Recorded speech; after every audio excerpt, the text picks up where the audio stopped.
코로나19로 인해 전 세계가 실물과 금융을 망라하는 큰 위기를 겪고 있습니다.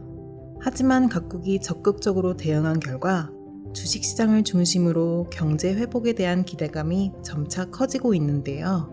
국내 금융산업이 포스트 코로나 시대의 새로운 성장 기반 마련과 경제 활력을 제고하는 촉매제로서 역할을 하려면 어떻게 해야 할까요?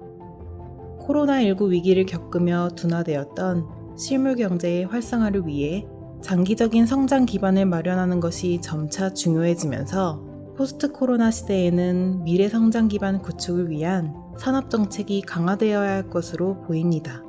따라서 금융산업은 기존의 부동산 담보와 보증, 단기형 여신 및 가계금융 중심에서 벗어나 포스트 코로나 국면의 신산업 정책을 지원하고 미래 성장 중심의 장기적인 경제 운용에 기여할 수 있어야 합니다.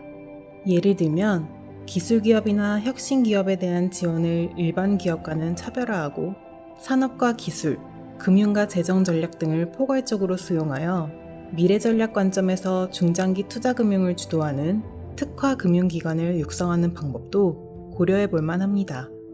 또한 금융산업은 포스트 코로나 시대의 잠재적인 위험으로 언급되는 시장 안정을 위한 유동성 공급에 따른 자산시장 버블, 과잉부채로 인한 소비 위축, 디플레이션 우려 등에 대비하기 위해 금융 완충력을 확보해 두어야 하는데요.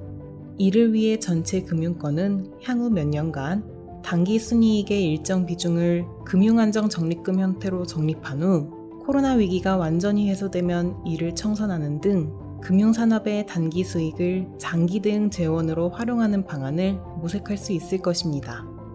아울러 코로나 위기 극복 과정에서 재확인된 사회적 연대성을 높이기 위해 서민금융과 지역금융의 본질적인 역할을 강화해야 하는데요. 법정 최고금리 인하, 취약계층에 대한 초단기 소액대출 규제의 완화, 은행형 정책 서민금융기관 설립 등의 방안을 통해 서민과 지역 기반의 생활 밀착형, 관계형 금융의 역할을 강화하는 방안도 고려할 수 있을 것입니다. 그리고 장기저축을 활성화하여 가계의 장기소득 흐름을 안정화시키고 코로나 위기와 같은 특수한 상황에서 예상치 못한 개인의 재무적 곤란을 완화할 수 있도록 해야 합니다. 코로나19로 인해 우리는 사회 경제적으로 큰 위기를 겪었습니다. 하지만 어려운 날들이 우리를 더욱 강하고 단단하게 만들어준다는 말이 있습니다. 코로나 위기를 극복하기 위한 국민적 노력이 한국 경제의 중장기 성장 기반을 강화할 수 있는 기회가 되리라 생각합니다. 앞으로 다가올 포스트 코로나 시대가 국내 금융산업의 역량, 나아가 우리나라 수출의 글로벌 입지를 재강화하는 과정이 되기를 기대해 봅니다.